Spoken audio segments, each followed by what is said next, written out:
I'm Megan Greco, a visual designer, and this is UX Pursuit.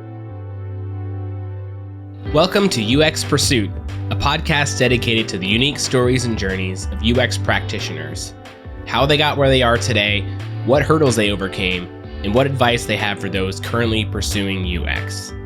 I'm Tim Bridgham, your host, and my hope is that these conversations might help and inspire those who are currently on their own pursuit of a UX career. Today's episode with Megan is going to be egg-zellent. You'll get that reference by the end of the show, I promise. Megan is a super talented visual designer that I've been lucky enough to work with on a few projects at Blink. In addition to her design skills, she brings a ton of joy and energy to the work she does. When we chatted, we covered some practical UX advice as well as some general career advice that I think you'll also find interesting. Before we get into the conversation, just a word of warning that there is some explicit language in the episode. Well, again, thanks, Megan, for your time today. I want to start and just hear your story of how you became a visual designer at Blink. Oh, the story of Megan Greco becoming a visual designer at Blink. I feel like my story starts when I was much younger. My formal education isn't in visual design, and the route I took to get here was more unconventional, mainly because visual design wasn't really an option when I was going to school. But I knew from a young age that I liked art. I liked making things. I liked maybe the praise I got by making things more than making things at first. I'm a real words of affirmation gal, so people thinking that I was good at art really fueled my fire. But in high school, I was really into drawing, painting, anything that was making something physically. And I had a great art teacher, shout out to Mrs. Hanson, Red Wing, Minnesota, who kept telling me, you need to learn how to use the tools on the computer. Like, we've got access to all the Adobe products, get into Photoshop, learn Illustrator. Like, she kept harping on me that I needed to work on digital design. And I told Mrs. Hanson that working on the computer was dumb. And I had no interest in that. I was always telling her that I wanted to make things physically, and I did not want to figure out how to use the computer. And so when I was looking into majors to do in college, the thought that struck me was, well, I don't want to be on the computer all day. I'm going to do interior design where I can actually paint. And I think I thought it was a TLC show. I thought I was doing Trading Spaces or something where you're like, there's cameras that follow you around and you get to design on the spot without the computer, and then you get to paint and make it happen in 24 hours. I think that's what I thought the degree was going to be, and it's not for anyone who thinks it is. It actually is all on the computer, and not even in an artistic way like I was looking for. It was much more CAD drawings and pretty cut and dry, but the amount of time spent with the materials and the physical parts of it was just not what I thought it would be, I think.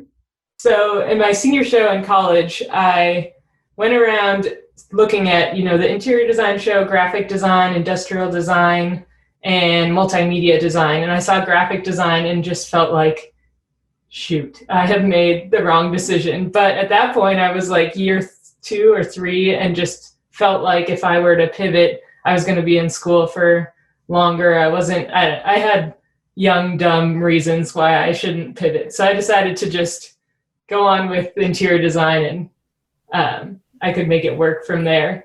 And so graduating college, I wanted to move out to Seattle. I'm from the Midwest.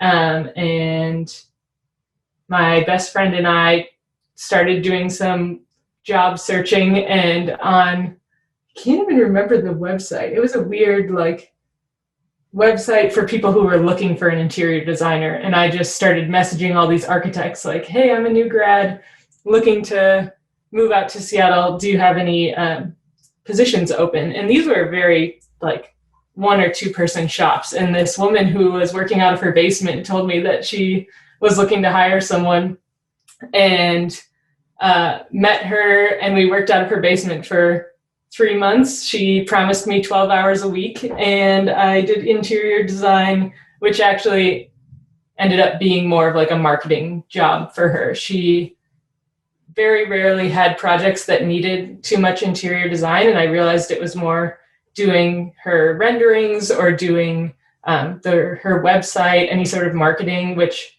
I've really found that was what I was more interested in anyways, rather than doing CAD. So was that in sort of digital tools like Illustrator and Photoshop as well? Yeah, and I did end up learning Illustrator and Photoshop in school. Mrs. Hanson was right. It was a great thing to learn, and I really did enjoy it. I should have believed her all along. But yes, so through that process, I really started figuring out websites. She had a lot of friends who needed websites in fields that were not exactly architecture, so I started thinking more about marketing and the content they needed. Like, everything is so related. If you get into one form of design, I feel like it translates so easily into other forms of design, the things that you're thinking about, or the design process that you go through. I feel like is an easy translation. And often people ask me how I went from a background in education in interior design and now I'm a visual designer. Like, was there any training that got me here? And really it was on the job training. It was working with other designers. And I think that school is really about teaching you how to problem solve, teaching you what the creative process is, teaching you how to iterate till you can't iterate anymore. And those are the skills that you need to do design. And I do believe that the logistics around, the tools you need to learn, or the, I guess in interior design, there's certain standards or things that you need to be aware of, obviously, but so much of the core of what you need is just the design process itself. So let me interject. How does that sort of, you said you can sort of transition to almost any sort of design field once you sort of build the foundation and the basics. Does that hold true when you get into such a specific like visual design role at like a user experience firm? Well, I had an interesting trajectory from that architecture job to visual design, which involved getting a job that I didn't think I was qualified for. When I left the architecture firm, the nice thing was I made so many connections, and my bosses there were so good to me and so good at getting me connections with anyone they knew in the city that they said they had a friend who was looking for a visual designer, and she had a small company, and that I should just meet with her and try an interview. And this woman is now still my boss or works with me at Blink. And at the time, she had a small company with her husband, and I interviewed with them with this portfolio that I believed was just total, can we swear on this show? It was just total shit. Sure. Total crap if you need to edit. And it's one thing because I just felt kind of like a fraud. I felt like I made up all the skills. At that time, post rationalizing, I can say that the design process is what you need to figure out any form of design. But I now, looking back on it, remember really feeling like I didn't know what the heck I was doing. Like I was doing this website design or doing marketing or making logos. And I was like, well, I'm not formally trained in this, so this is probably very bad and no one is aware of how bad it is. Or there's things about typography and the nuances of graphic design that I'm probably just totally missing the mark on, but because I don't have the education, I wouldn't know the difference. So I would say that through time, I've gotten over this imposter syndrome, but that is a totally real and valid thing to feel, especially when you're younger, but really, especially if you're not like formally trained in that specific type of design. So anyways, this is a rambling way to get there, but interviewing for that position that I felt totally unqualified for. It was for visual design, and I felt like I really had no skills there, and my work that I had done was really more around graphic design. I went in just no nerves because I was like, well, this is a little bit of a waste of their time, I'm sure. I'm going to show this graphic design portfolio, and they're going to be like, yeah, we asked for a visual designer. What are you doing here? And can I ask a naive question? yes. What's the difference between a visual designer and a graphic designer? Well, at the time, I didn't even know. So I was like, if I don't even know the difference, there's no way that I'll know what I'm missing here. Um, Graphic design, I would say, has more of a focus on print media and brand identity. And the reality is they're pretty much one and the same. I would say that there was a lot I needed to learn around like typical patterns. And I think that also graphic design and the application of that can be a bit flashier and a bit more, doesn't have to be necessarily as timeless. There's not as many like standard practices that maybe you need to be aware of. You can be a bit more wild and crazy, and that's what makes it good. But once you get into visual design, which I define by graphic design on a digital product, any sort of website or app or software that needs to be, I hate to say skinned, but the look and feel of digital products. There's just things I wasn't aware of only because I hadn't paid attention to them before. But a lot of those first few years was just learning that you can't use this like gaudy, trendy font on a website that expects to be up for years. Like it's going to look dated quickly. And I think that the time or the lifespan of visual design needs to be a bit longer, where graphic design can span the like course of a couple months, even if it's just for a conference or something, and you can get away with doing something super trendy, flashy, because it doesn't, it's over in no time.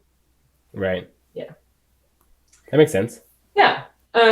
So after interviewing with them, they called me that night and asked if I wanted the job, which was a big shock to me, especially since at that point I was just doing contract work and feeling like, I don't know how I lived on as little money as I did back then, honestly.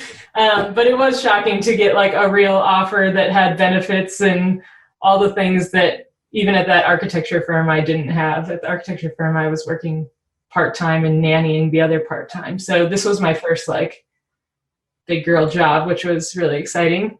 And they knew that there was a lot to train me on when it came to learning tools. I needed to, at the time we were using Sketch and InVision for prototyping and Zeppelin for developer handoff. And those were all things that I had never touched before. I had done everything in Adobe. So they knew that there was some overhead to teach me the tools, and then there was some overhead just in the type of projects we'd be working on. But the nice thing was, at such a small firm, you get to do, it wasn't just visual design. Like I got to learn so much about user research. I got to learn so much about UX design and user-centered design, where we did a lot of journey mapping and making sure that like we really understood the application of whatever we were designing for the people we were designing it for.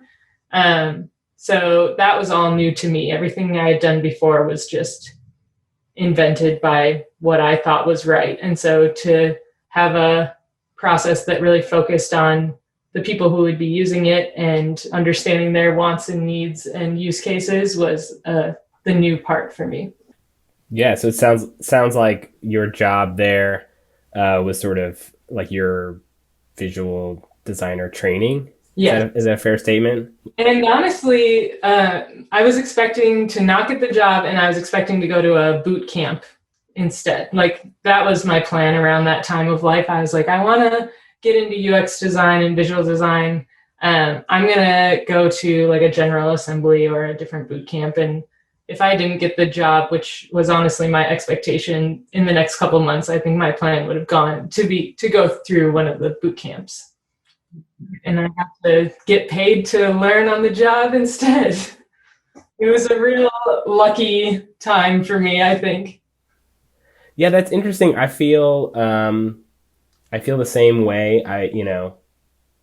I started on IT and it just happened to be at a UX firm, and then I happened to uh, realize that that was what I wanted to do. It was like this light bulb moment. But I always feel like, man, how do I tell people what to do, or what the steps they should take? I'm like, well, I don't know, like get a random job at some UX firm and try to work your way in, but it's not easy. In the world now where like there's this expectation from your high school age, you'll know the right major to go into and that will get you into the jobs you want, blah blah blah. Like I feel like, and maybe I glorify history, but the people who started as a janitor somewhere and then learned whatever was going on in that place that they were a janitor and were able to like up the ranks until they were like heads of the company, I think is just the coolest story, and rarely, I don't know, it doesn't seem as easy to achieve that anymore. And maybe it wasn't that easy to achieve back then and I just heard the glory stories, but who knows? Yeah. So then how long, or kind of what happened after your time at, this was Blammo, right? Yes, sorry. That was called Blammo. It was a small company. We were working in Capitol Hill and doing a lot of cool projects. I feel like we did a lot of cool pro bono projects for like KEXP, and they have a lot of friends in the city that just have cool companies that we got excited about the projects. And I think at some point, the two bosses I had were married, and I think the grind of being designers who also are running a business, who are also married, and who like, it's just a lot of overhead. They weren't getting to do the part that they loved most, which was designing. And so at some point, they decided to, well, Laura, the boss, the wife of that partnership, she had worked at Blink before they started their own company. And so she knew that they were kind of expanding. They were trying to, they were doing some acquisitions of other companies. They had, started as a UX or a user research company, expanded into design, and now we're expanding further into more visual design. She felt like if they were looking to hire people, that she had a good crew of employees at her company that would be a fit for Blink. And I'm glad she did, because I have loved the transition over into Blink. And honestly, when I was at Blammo, I was much more of a hybrid, and I still consider myself a hybrid, but when we interviewed at Blink, I actually thought I was going to go into UX design, and I didn't really know the difference between the two of them as much as I do now. At a small company, you really do the whole process. I feel like it was strange to me to go to a bigger company and just get to focus on the visual design part. And so when I interviewed for Blink, I interviewed as a UX designer. I think I thought of that as more prestigious. I was like, this is the job for the smarter people, which is not true. You're going to have to edit that part out because I don't want to say that it's smarter for sure. I don't know. I had a stigma around visual design where I was like, that's not as deep of thinking. That's not like as hard of problems to solve, blah, blah, blah. I had all these reasons around why I wanted to be a UX designer instead. And after being interviewed by someone at Blink, he said, that's a visual designer. Like, looking at her portfolio, she should be a visual designer.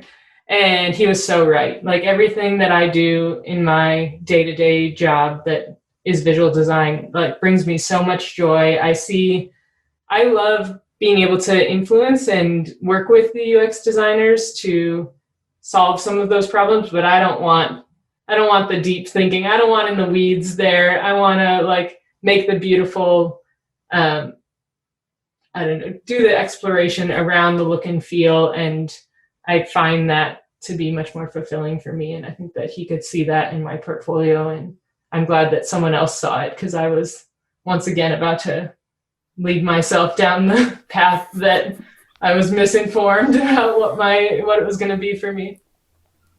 Got it. Yeah. So it sounds like you had some people that have really shepherded you along the way. Yeah. Maybe steered you in the right direction. Yeah, I think in general I have a can-do attitude, and I like to say yes to everything. And it is nice when other people can tell the thing that you enjoy more. Like, I think I know these things about myself, but I'm so willing to help other people that I will sacrifice my own happiness to help what they need to get done. So when other people can say, like, it seems like you really enjoy this part over here, I think it's clarifying to have an outsider perspective on the things that you do well and easily, because I feel competent in doing a lot of things, but not necessarily enjoy them as much. Yeah, so I'm interested, you had this point in college where you thought, dang, I've chosen the wrong career path, or I'm going towards the wrong direction, but it's too late to turn around now. But then later on, you sort of discovered UX and visual design, graphic design, those things, and now you're at this point where you're doing visual design at a UX firm. How has your career been different from what you thought it could potentially be when you graduated from college, or when you were kind of wrestling with this idea of what thing to study in school, or what career path to go towards? Your question ended in a different way than I thought it was going to, so my preparation for my answer went down a different path. What were you thinking? I was asking. What I was thinking about was how stressful it was to feel like I was making the wrong decision, maybe, but like too afraid to change it. I think one was monetary. I was not wanting to go into debt. I had a plan that was like 4 years and I will be done with this. And to pivot on that felt like it's so funny now, like, to get the proper education that might cost you a bit more. In my hindsight 2020, like, I made the right choice, but I could see why, like, logically I should have just gone for the major that I felt was more appropriate. But I think in all things that I've done, like, even if you feel like it's not the exact right thing, like, do that thing well. I think my strength has always been, no matter if I think this is the best thing to do right now or the right thing, whatever my preconceived notions around, like, should I be doing this or not, like, do it well at least, because by doing it well, that will bring you somewhere else. Like, I think for those beginning years when I'm working 12 hours at an architecture firm, nannying on the side, while my friend who I moved out here with, we had the same exact degree. We were partners on most group projects. Like, we were very similar in how we worked and what we did. And she got this full-time job at MBBJ when we moved out here. And I took the 12-hour job while nannying. And I even then was like, I made the wrong choice. Why didn't I just apply for the real big company and have this swanky setup like she did? But instead of moping around in my situation, I was like, I'm just going to do this job well. I really liked my boss. I felt really validated in the work I was doing. I could feel that I was helping her. And so I just didn't slack off on that work because it wasn't as sexy as my friend's work, right? And when I even nannied her kids, I just did it really well. And I think that people pay attention to employees who are doing the best that they can.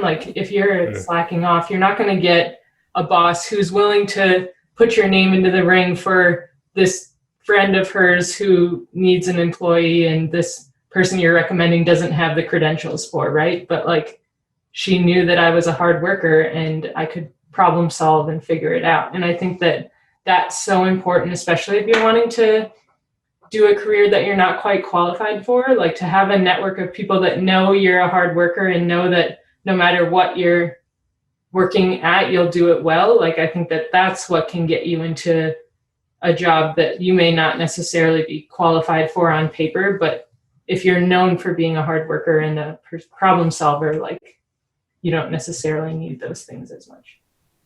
Yeah. I think that didn't answer your question, but that's just where my brain was going when you asked the question you asked. Yeah, no, that was great. I mean, I think that gets to another question I had was sort of, in addition to just doing the best work that you can and working hard, what are some other, qualities or characteristics that you think are important for a visual designer in a UX kind of world? I think something I've really found value in is being a good listener. Like, there's so much design I'd love to do that no one asked me to do, right? Like, there's often you get a project and you have an idea of what it's going to look like and what it should be like, and then your client has a much different idea of that. Users have an even different idea of that. And so listening and paying attention to what others are saying, I think as designers, our opinions are valid, and we pay attention to certain things in the world that people who aren't designers don't. And I think that there's an influence we have there, but also it's so important for the relationships we make, for the users who will be engaging with this product, that like we're paying attention to what other people are saying they want. And sometimes it's easy to get sucked into doing the thing the way you want it. And I think that's how school kind of teaches you to be. Every project that I did, at least, was self-chosen, was self-directed. There was no one critiquing it other than the professor. And so I think it's easy to think that the world is your world. Your view is the one that matters most. And I think as in a career, a big thing I've learned is like how to listen to what other people are actually saying, and doing work that meets their needs more than they meet the needs of what I really would want to be designing. There's a balance there, but I do think that that's a good quality. The other qualities that I think have gotten me far, and I really notice in other people, is just saying yes. Like, no ask is beneath you. Like, just if someone needs your help, be the person that can. I mean, obviously don't take on more than you're capable of doing well, but I think that to be known as someone who is always up for helping other people and is available and interested in giving their skills, helping people with the skills they have and the other person is lacking, I think is a huge, I think that will get you far in your career. I think that people notice that you're a helper and you're not just doing your own work, you're invested in making sure that people are able to do their work well too. Mm-hmm.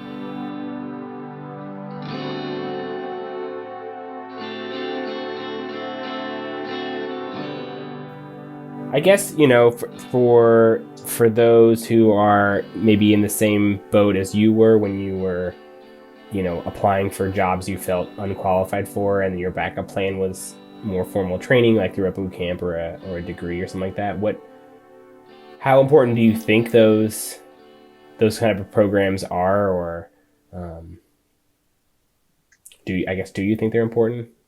I recently had a friend ask my advice on this because he is going from architecture into UX design, and I never worked with him personally, so it's kind of tough. I would totally vouch for him as a person. I don't know much about like his work style and whatever, but I was going on this rant about how you don't need it. And I think too, we often, when we're interviewing people at Blink, like to see a boot camp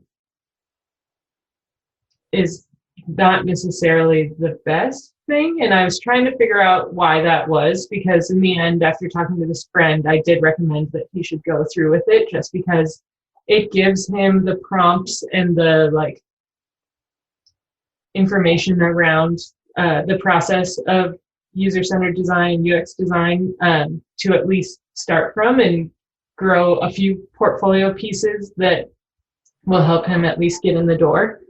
And my advice to him was to push beyond what you're being assigned in those boot camps, because I think sometimes the portfolio pieces we see out of them aren't, they don't go as deep because it's, a shorter set of time, or they just, I guess in general, aren't as robust. And that I think is due to the timeline, not the people who are coordinating it. So my advice to him was like, learn extra tools, learn more prototyping tools, and maybe even motion tools. Like there's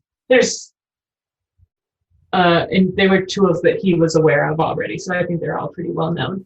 And then I said, with every project you do, especially if it's not assigned, like make sure you're doing research all along the way. Like to look at a portfolio, even a visual design portfolio that says like, I interviewed these people, got their perceptions, I think it's so important to show that you, like I said, didn't just design what you wanted to design, but that you learned what people were actually looking for and reacting to. And after the design is done, did you do some usability testing to see that your designs actually make sense and work for the people that you designed it for? That's one area that I think goes, I'm not sure, every boot camp is a little bit different, but like if you have to go quick, that's often something that's missed. So It's showing more deeper thinking around all of the decisions that you make.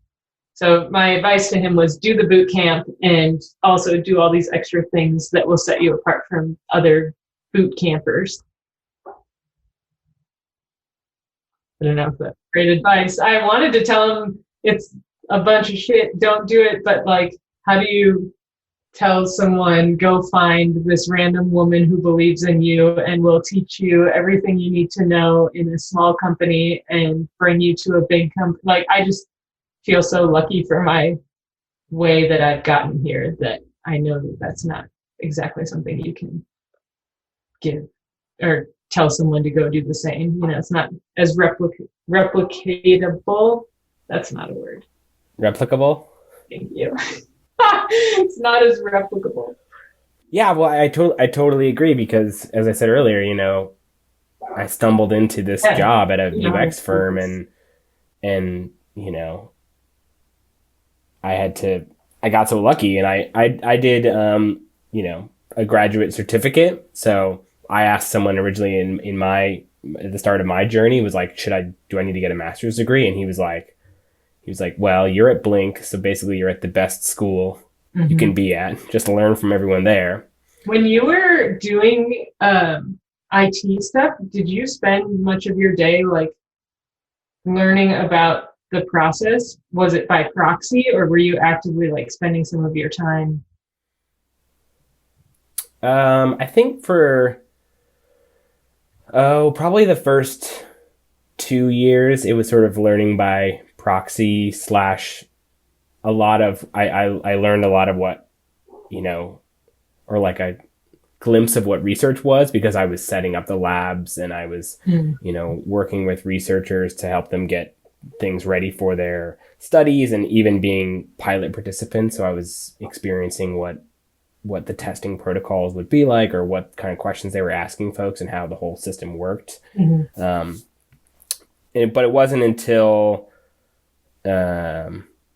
I sort of started voicing that I was really interested in making this shift, which was a kind of a scary process, because you're like, hey, you hired me to do this one job, and I want to not do this job, but do another job. And like, do you want to support this? And I think some companies may not, they may say, hey, well, we want someone here who wants to be an IT person. We don't want someone who wants to leave that job. And they might just let you go or whatever, but, or they may not afford you the opportunities to do that. But then eventually I got an opportunity to really participate in a project. Like more than just like helping the IT tech setup of it, as more of like a research assistant. And that was the kind of the aha moment and the start of my like more formal process to like getting to contribute to projects in other ways. And then I think just because we're a consultancy and we work so closely with clients, that even like the IT person is like supporting and needs to have that sort of client contact and know how to manage that and know how to be, you know, A good consultant. yeah, you just have to have those consulting skills. And so that was a big part of what I learned, even just when I wasn't even doing UX stuff. It was learning those soft skills around being a consultant. I think those soft skills are so important. Like, no matter, even if you're in an in-house agency, like you use those consulting firms within your team. Like, I just think that that's something that employers really pay attention to and can read right off the bat in your interview skills.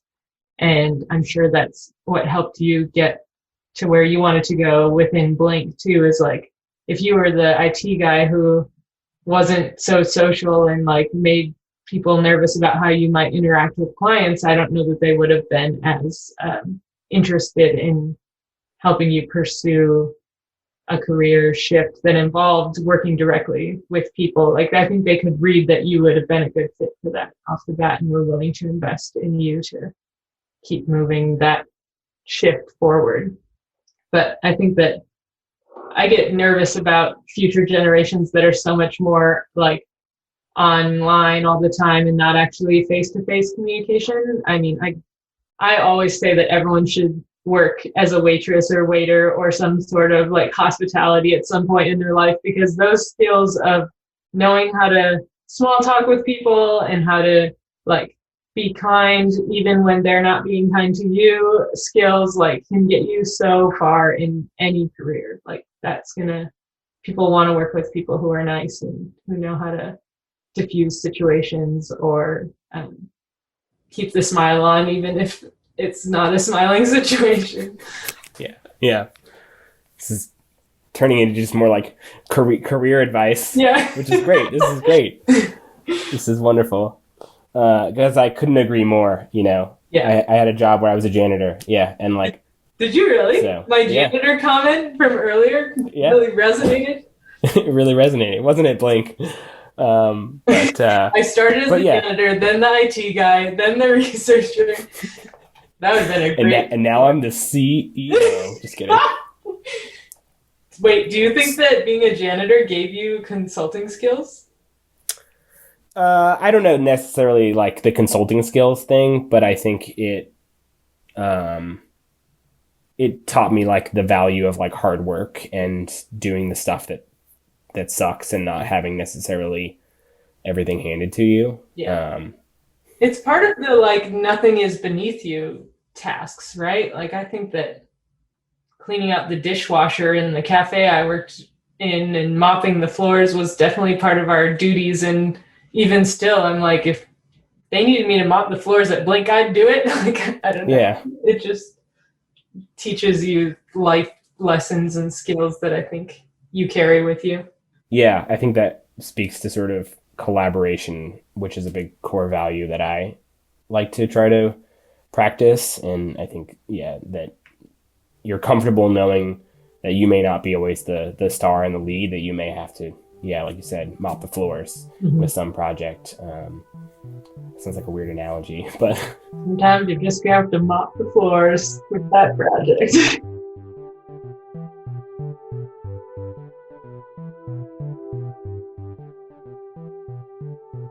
Are there things that you are still actively working on to improve your skills or to grow your career?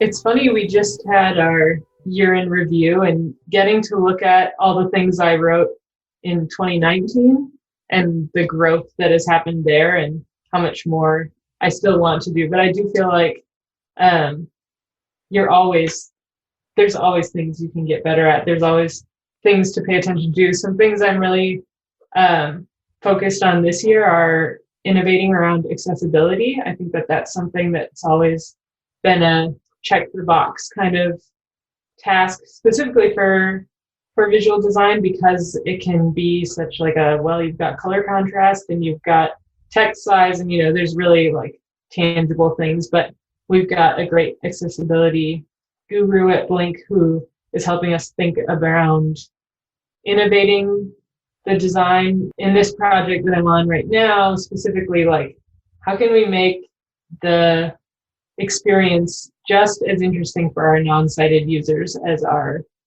full-sighted users? And so I'm really excited about innovating around that. I think motion is something that's so integral to visual design these days. It's kind of hard to incorporate if you're designing statically, but it's something I'm trying to figure out a way to always iterate around motion design, think about it within every static screen I'm doing, know how I would want it to move. I think that's something that I'll really be working on this year. So with trying to grow these skills, what are some of the resources that you kind of go to, or maybe inspiration that you use a lot? I'm sure there's a lot of designers out there who would love to know about other resources out there. Yeah, I feel like my coworkers are my best resources. They all have expertise in areas that I'm lacking, and so I always feel like there's someone I can ask that knows better than I do. And then just the good old internet. I feel like anything you want to learn is out there. Something that I've been trying to learn for motion design in a weird way is Webflow. They visualize the coding process, and they have some tools that can help you do animations, and it's just in a different way than like After Effects or something, where it feels a step removed from the actual like interface that my work would be put to motion. So I've been trying to learn a tool that is really not intended to like do super crazy sexy motion design, but it is more of like a more practical take on motion design that is actually probably the level of motion that most of my designs would use, just because the things I make aren't really like a flashy animation or anything. It's just how do you move and transition UI components, and that seems like a interesting tool to play around with those things at least. You talked earlier about people interviewing. Have any tips or tricks or things that you've seen that have really been effective, or maybe even pitfalls to avoid while interviewing or trying to get a job? Oh, that's a good question. I have learned so much about what it's like to be on the other side of an interview. I think when you go through your college and you are getting your portfolio ready, you think you know what's important and the way to do it. The thing specifically that I did, which I now would really advise against, is like having your portfolio be a website, and that is what you use to walk people through your work in the interview. And I can't stand when that is the way that it's done. I understand why. It shows that you've built a website, and I think that you should have a website. I have already looked at the website though. When you've gotten to the interview part of the process, like anyone who will be interviewing you will have gotten your portfolio, will have gotten your resume, and will hopefully have already checked those things out. When you come in for the interview, like I want to see a deeper dive into, it can be the projects that are on your website, but I have seen people come in with really interesting printed pieces, not necessarily that you need to have it that way, but I think some form of deeper amount of information and storytelling around your projects is super beneficial for the real interview, just because the way that you already have shown it on your website is, I think most people do that in a more high level, easy to skim through and get the gist way. I think that really going through your process, something I hated doing when I was younger was showing the process, showing the sketches and the like work that was not beautiful, especially when you're a visual designer. Like, it's not fun to show the things that you nixed because they were bad, but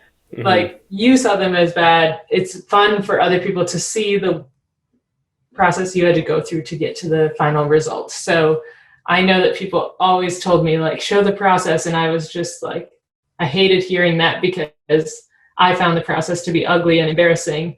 And really, like, no one sees it as ugly and embarrassing as you do.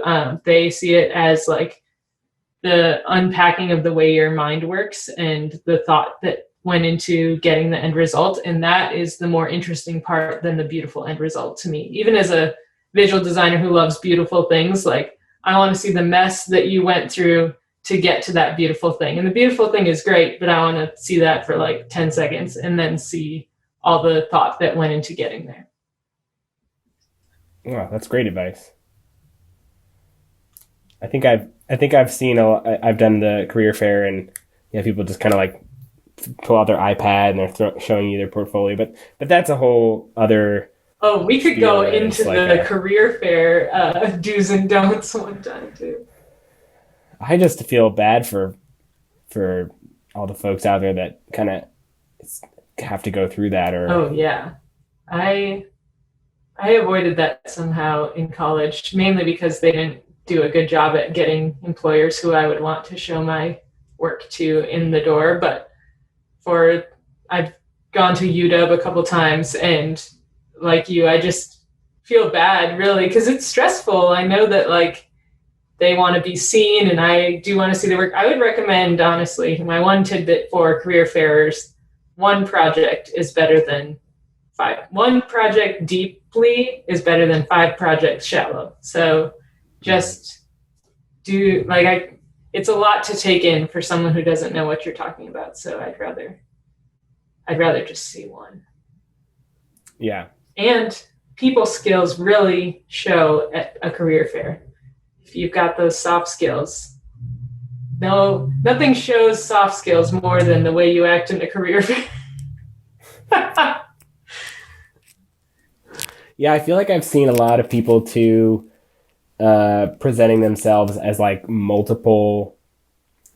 They just want to get into UX, and so they're like UX designer, researcher, product manager. Like that's like their title, and at least from my perspective, I'm sort of like, it doesn't seem like that's the way the world sort of hires, or that's what people are interested in. You're just sort of like shotgunning your resume to everywhere, see what sticks. Yeah. But that's interesting. Like I feel like so many things have turned that way. Even like Cupcake Royale was like, we're not going to do all the desserts. We're doing one dessert well. Like I think even restaurants have gone into this, like, it's better to do few things well than all things mediocre.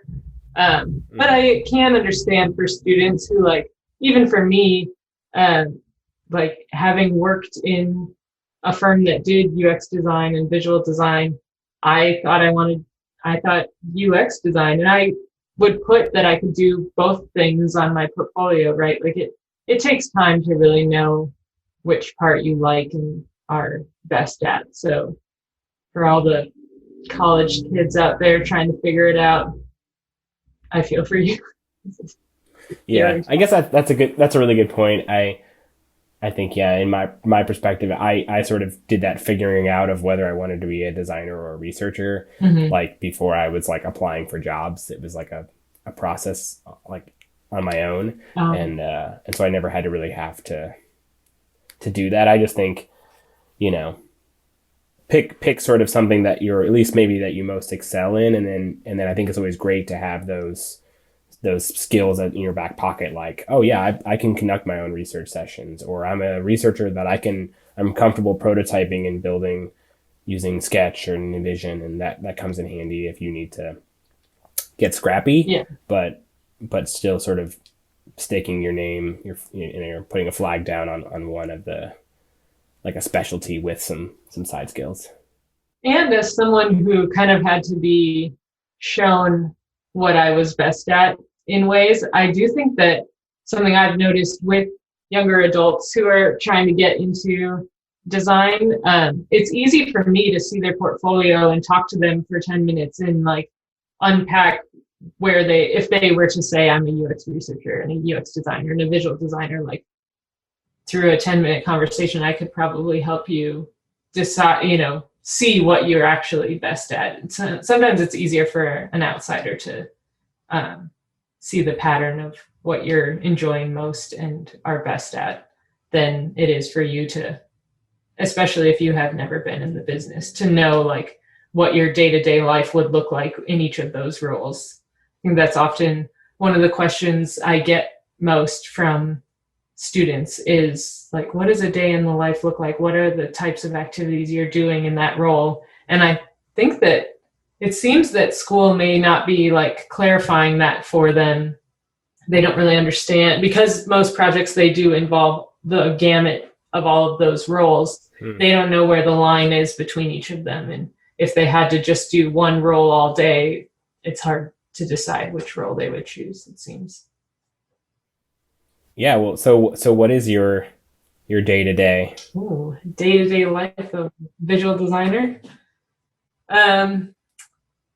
Well, at Blink, what I like different from a small company and the small company that I was at is that most of the time I'm on one project at a time.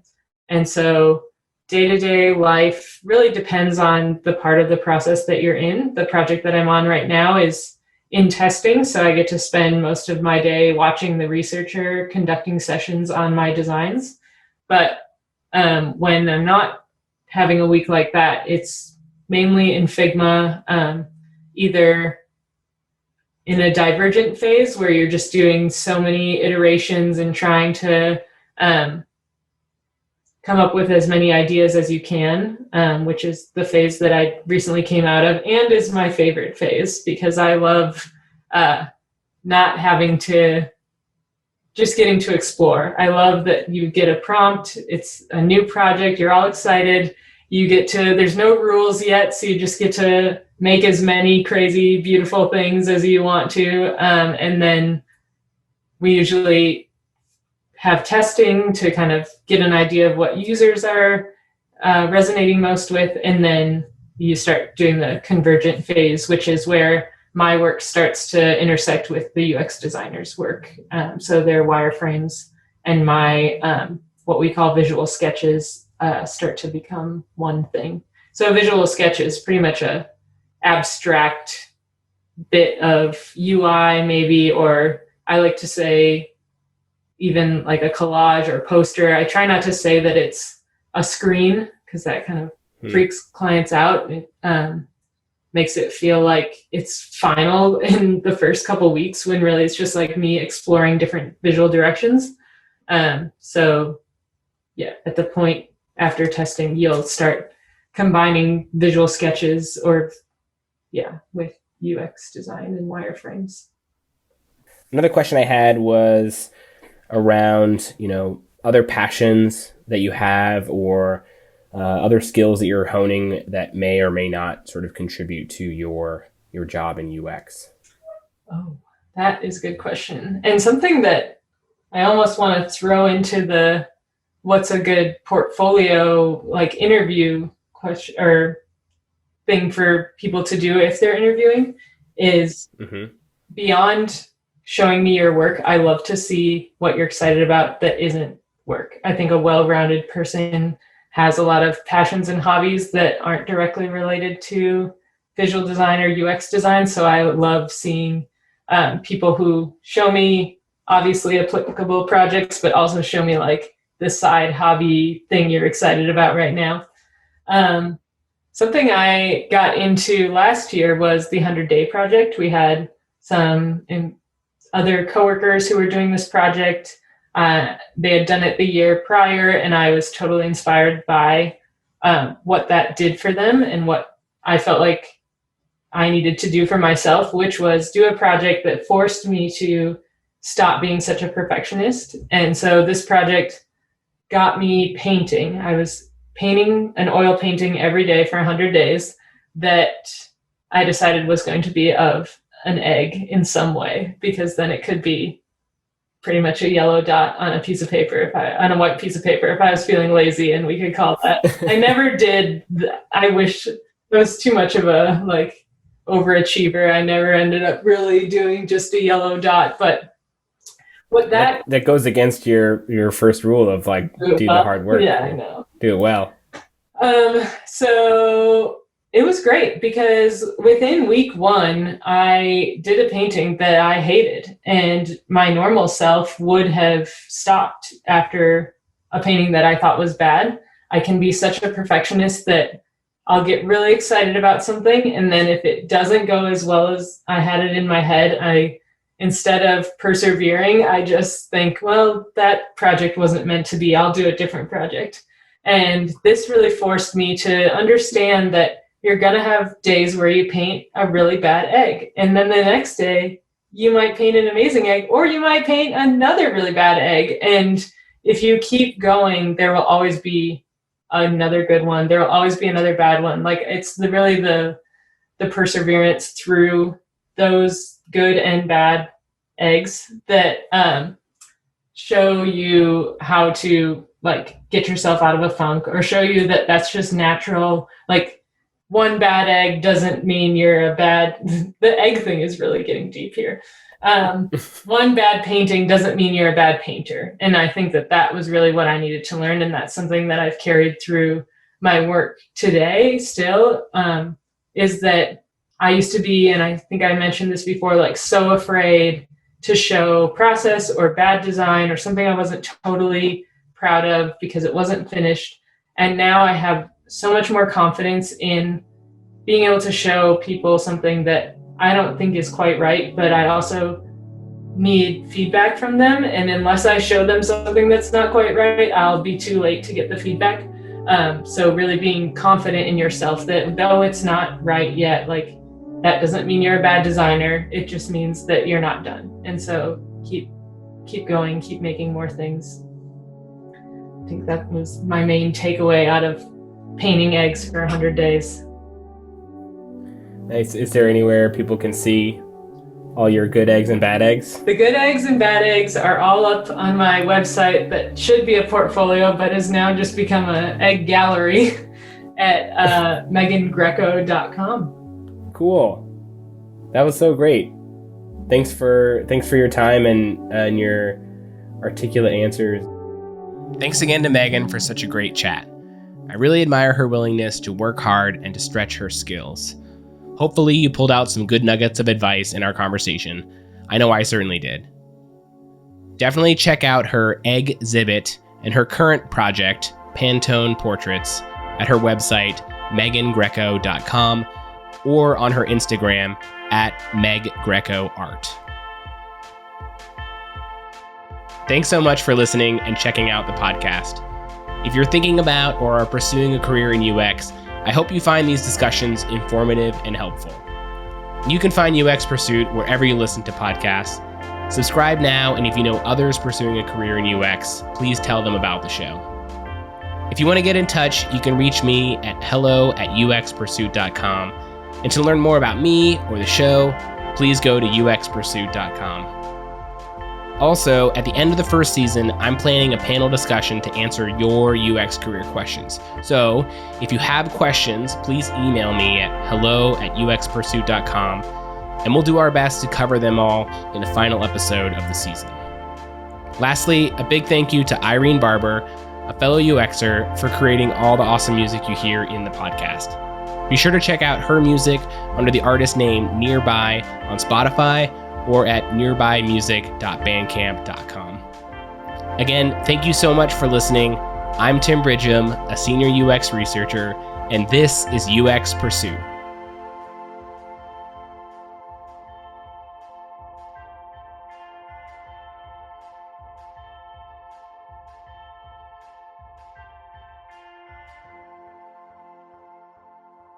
Do I have a voice for radio? I used to tell my brother he has a face for radio. It was a good joke.